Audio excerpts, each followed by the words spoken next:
So, hello guys. A day in a life po tayo. At ako ay kukuha ng ating uulamin ngayong tanghali. So, meron po tayong talbos ng kamote.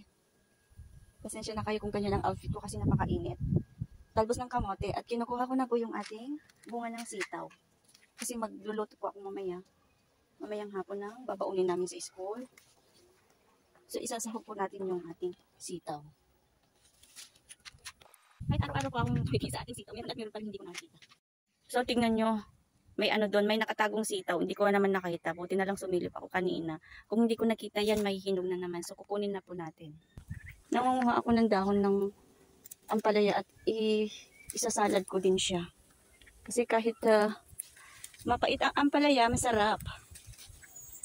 Diba? Sarap siya. Ang ampalaya, kasing pait ng ating love life. Sabay ganun eh. Love life talaga. Mas maganda kasi guys kung tinatalbosan yung ating sitaw ay ang ating ampalaya para mas dumami pa ang ano niya. Kaso nga lang yung mga bunga ngayong look, tingnan nyo. Namamatay siya. May kumakain. Pang ano ko na lang, pang fertilizer natin.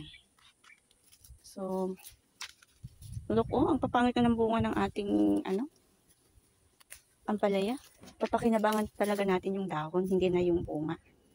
Kaya, may bunga.